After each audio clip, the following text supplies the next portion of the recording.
함께 사도신경으로 신앙 고백하도록 하겠습니다. 전능하사 천지를 만드신 하나님 아버지를 내가 믿사오며 그 외아들 우리 주 예수 그리스도를 믿사오니 이는 성령으로 잉태하사 동정녀 마리아에게 나시고 본디오 빌라도에게 고난을 받으사 십자가에 못 박혀 죽으시고 장사한 지 사흘 만에 죽은 자 가운데서 다시 살아나시며 하늘에 오르사 전능하신 하나님 우편에 앉아 계시다가 저리로서 산자와 죽은 자를 심판하러 오시리라. 성령을 믿사오며 거룩한 공예와 성도가 서로 교통하는 것과 죄를 사하여 주시는 것과 몸이 다시 사는 것과 영원히 사는 것을 믿사옵나이다. 아멘. 찬송가 272장 찬송하도록 하겠습니다.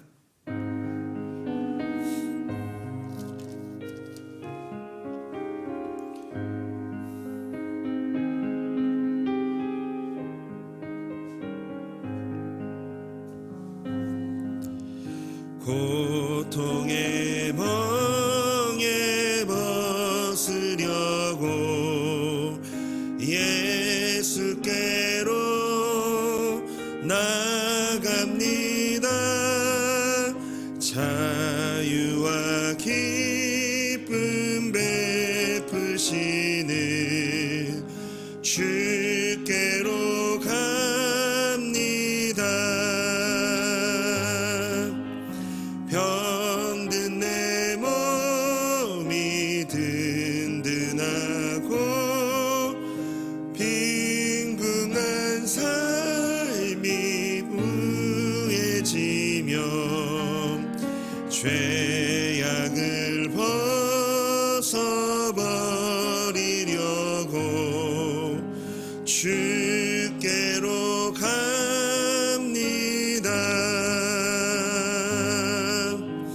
낭패와 실망 당한 뒤에 예수께로 나갑니다. 십자가 은혜 받으려고 주께로 갑니다.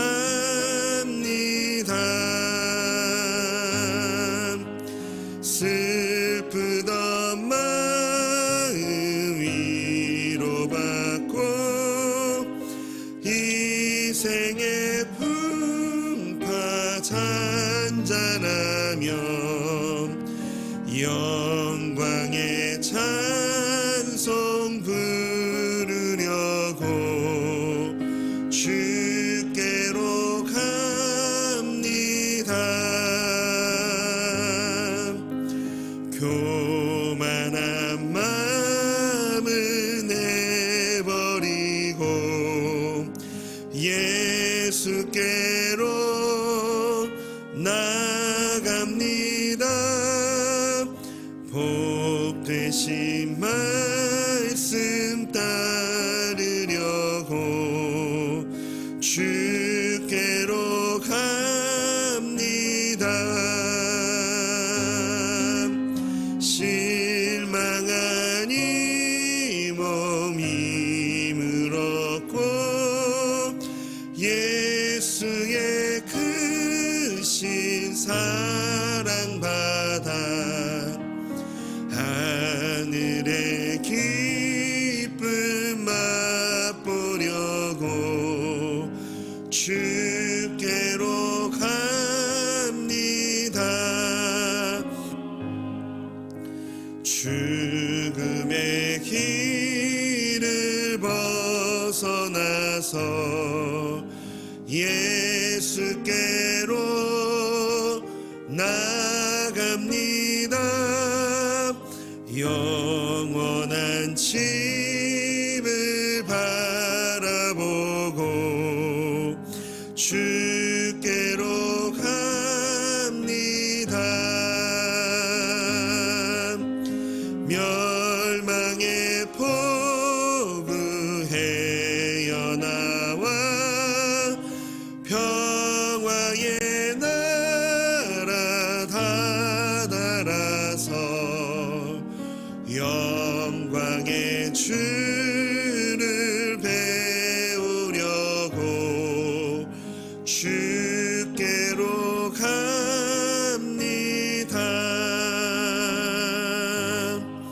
아멘. 하나님 말씀 함께 보겠습니다. 오늘 하나님 말씀은 마태복음 11장 28절에서 30절까지의 말씀입니다. 마태복음 11장 28절에서 30절까지의 말씀입니다. 우리 한 절씩 교독하도록 하겠습니다. 수고하고 무거운 짐진 자들아 다 내게로 오라. 내가 너희를 쉬게 하리라. 나는 마음이 온유하고 겸손하니 나의 멍에를 메고 내게 배우라. 그리하면 너희 마음이 쉼을 얻으리니. 함께 읽겠습니다. 이는 내 멍에는 쉽고 내 짐은 가벼움이라 하시니라. 아멘.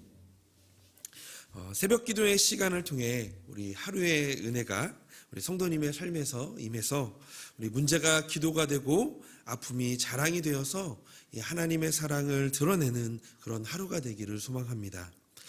우리는 매일 반복되는 일상을 사는 것 같지만 오늘은 어떤 일이 벌어질지 모르는 그런 새로운 날입니다.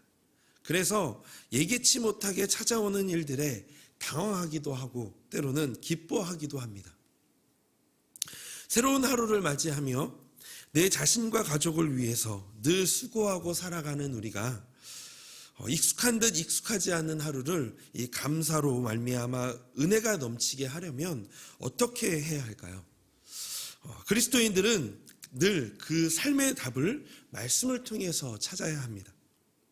오늘 본문에서 예수님은 수고하고 무거운 짐진 자들을 부르시며 삶의 답을 가르쳐 주십니다. 함께 오늘 이 본문의 말씀을 묵상하시면서 이 예수님의 가르침을 따라 기도하고 이 삶에 적용하는 시간이 되기를 원합니다. 이 수고하고 무거운 짐진 자들을 향해 이 예수님의 가르침 첫 번째는 내게로 오라입니다. 내게로 오라. 28절의 말씀에 보니까 수고하고 무거운 짐진 자들아 다 내게로 오라. 내가 너희를 쉬게 하리라 라고 말씀하십니다. 여기에서 이 수고하고 무거운 짐진 자란 지금까지 계속 지치고 낙담 중에 있는 자들아 라는 의미를 가지고 있고, 또한 누군가에 의해 무거운 짐이 지워진 자들을 말합니다. 이들은 당시에 로마의 압박 속에서 이 육체적으로 그리고 정신적으로 지치고 약해진 사람들입니다. 더 나아가서는 당시 종교적 관행이 요구한 이 율법의 진과 그리고 마귀가 요구하는 이 죄의 짐 사이에 눌려 신앙은 수고처럼 되어버렸고 헌신은 짐이 되어버린 상태였습니다.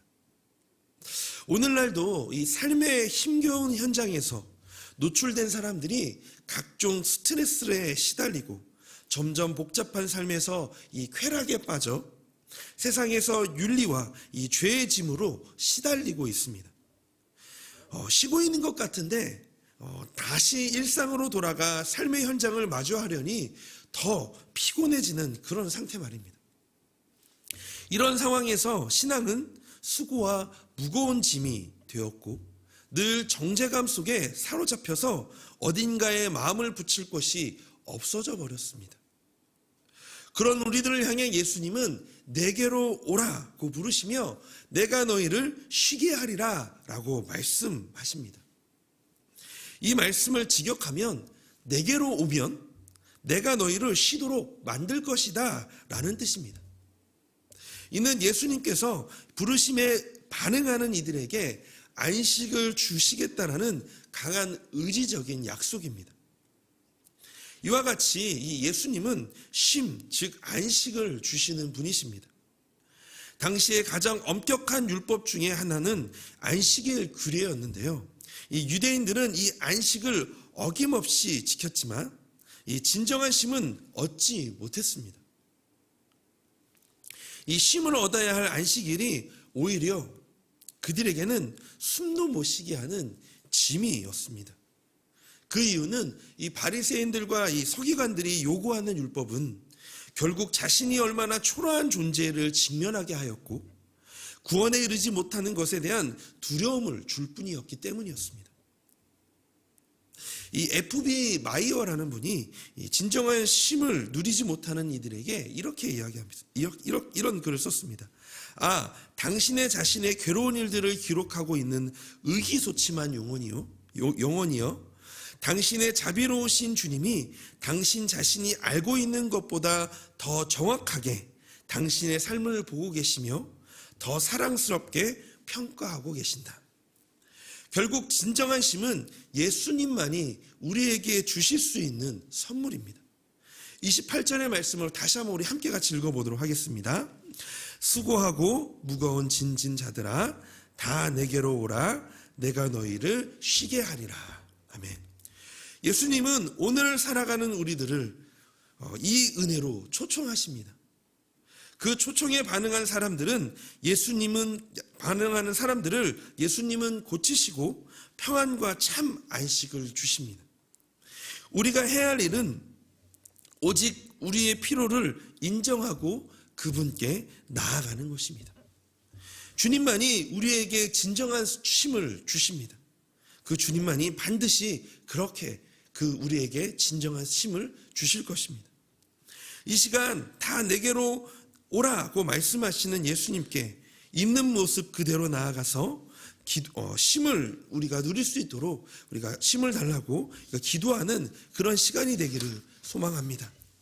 두 번째는 이 수고하고 무거운 짐진 자들을 향한 예수님의 가르침, 그것은 바로 내게 배우라입니다. 내게 배우라.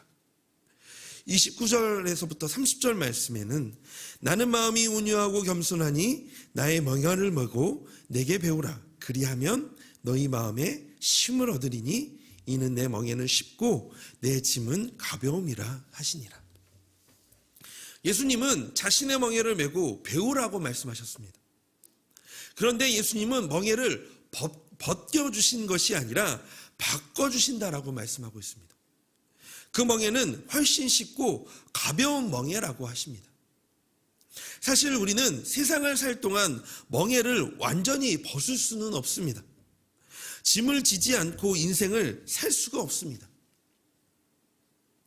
하나님이 우리에게 지어준 인생은 이마에 이 땀을 흘려야 먹고 사는 것입니다. 그러므로 우리는 이 수고하는 짐, 눈물을 흘리는 짐, 땀을 흘리는 짐, 이 멍에를 벗을 수 없는 것입니다. 그래서 예수님은 우리가 삶의 짐을 질 수 있도록 가벼운 멍에를 주신 것입니다. 29절에서 예수님은 온유하고 겸손하다라고 소개하고 있는데요. 이것은 연약한 우리를 이해하시고 불쌍히 여기시는 이 예수님의 마음을 가리키고 있는 것입니다. 예수님은 우리를 불쌍히 여기십니다. 그 이유는 자신이 우리의 입장에서 이 세상의 짐을 져봤기 때문입니다. 히브리서 4장 15절의 말씀에 보니까 우리에게 대제사장은 우리의 연약함을 동정하시지 못할 리가 아니요 모든 일에 우리와 똑같이 시험을 받으시니로되 죄는 없으시니라 라고 말씀하고 있습니다. 그렇기 때문에 우리를 무척 생각해 주십니다. 할 수만 있다면 가볍게 쉽게 매도록 도와주시는 분이 바로 우리 예수님이십니다. 그렇다면 예수님이 어떻게 이 멍에를 쉽게 해주시고 가볍게 해주실까요? 그것은 바로 세상을 보는 눈을 바꿔주십니다. 즉 우리가 경험하는 인생의 수고와 슬픔과 고통을 새로운 마음의 눈으로 보게 하시고 해석하게 하십니다. 우리가 매일 마주하는 이 삶의 현실은 늘 수고와 슬픔과 고통입니다. 원하고 바라고 기도하지만 상황은 잘 변하지 않는 것 같습니다. 그러나 그 문제를 보는 관점이 바뀌면 우리와 함께 하시는 주님을 볼 수가 있습니다. 그리고 우리의 짐을 함께 져주시는 주님을 발견하게 됩니다. 또한 나의 존재만으로도 기뻐하시는 그 주님을 깨닫게 되어집니다. 그러니 아무리 힘들고 어려워도 일이 잘 풀리지 않아도 항상 제 자리 걸음 같아 보여도 늘 실패해도 믿음의 눈을 들고 오늘을 묵묵히 살아갈 때에 하나님이 기뻐하시고 영광스러운 삶이 되는 것입니다. 결국 세상을 보는 관점이 변화되어지면 마음의 쉼을 누리게 됩니다. 예수님은 우리에게 당신의 멍에를 쥐어 주십니다. 그 멍에는 인생을 주관하시고 그의 뜻에 따라 선하게 인도하시는 주님의 관점을 우리에게 주시는 것입니다. 그것을 우리는 삶 속에서 배워야 합니다. 그런데 우리가 이것을 배우지 못하고 누리지 못하는 이유는, 그래서 그 쉼을 누리지 못하는 이유는 이 예수님의 말씀에 순종하지 않아서일 것입니다. 수고하고 무거운 짐진 자들아 다 내게로 오라, 내가 쉬게 하리라 라고 말씀하시지만 아무도 주님을 찾지 않습니다. 우리 안에 욕심과 탐욕이 날마다 드러나서 하라는 것 하지 않고 하지 말라는 것 하는 그런 청개구리와 같은 모습을 보이곤 합니다. 이것이 우리의 모습인 것 같습니다. 쉼을 충분히 누릴 수 있음에도 불구하고 우리의 고집과 욕심이 그 은혜를 가로막고 있습니다. 우리는 이것을 반성하고 날마다 하나님의 마음을 달라고 기도해야 할 것입니다. 우리와 같은 성정을 가진 이 다윗의 고백을 되새겨보기를 원합니다.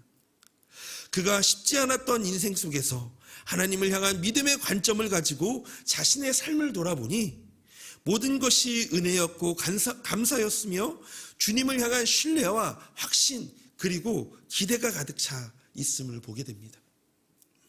세 구절을 함께 봤으면 좋겠는데요. 이 시편 23편 4절의 말씀입니다. 함께 같이 읽어볼까요? 내가 사망의 음침한 골짜기로 다닐지라도 해를 두려워하지 않을 것은 주께서 나와 함께 하심이라. 주의 지팡이와 막대기가 나를 안위하시나이다. 아멘. 시편 27편 1절입니다. 여호와는 나의 빛이요 나의 구원이시니 내가 누구를 두려워하리요. 여호와는 내 생명의 능력이시니 내가 누구를 무서워하리요. 27편 3절입니다. 군대가 나를 대적하여 진칠지라도 내 마음이 두렵지 아니하며 전쟁이 일어나 나를 치료할지라도 나는 여전히 태어나리로다. 아멘. 다윗의 이런 관점이 오늘을 살아갈 저와 우리 성도님들의 관점이 되어서 오늘 마주하게 된 이 현실을 믿음의 눈으로 바라보고 살아내기를 주님의 이름으로 소망합니다. 오늘도 주님께서 우리와 함께 하시고 힘을 주십니다. 그분의 부르심에 반응하고 이 주님의 가벼운 멍에를 지고 오늘을 승리하시기를 주님의 이름으로 소망합니다. 그래서 함께 이렇게 기도하시면서 오늘을 시작하셨으면 좋겠습니다. 우리를 긍휼히 여기시는 하나님, 우리의 마음의 눈을 열어주셔서 나와 함께 하시는 주님을 보게 하시고 그 주님을 의지하는 그런 하루가 되게 하여 달라고. 두 번째는 하나님 마음의 쉼을 누릴 수 있도록 주님의 말씀에 순종하게 하여 주시옵소서라고 기도하는 이 시간이 되었으면 좋겠습니다. 세 번째는 교회를 위해서 함께 같이 기도해 주실 때 오늘은 청년부를 위하여서 함께 같이 기도해 주시기를 바랍니다. 같은 시대를 살아가는 청년들을 위로하시고 살 길을 제시하는 공동체가 되게 하여 달라고 이 세 가지를 놓고 함께 기도하기를 소망합니다. 함께 기도하겠습니다. 하나님 기도합니다. 우리의 마음에 눈을 열어주셔서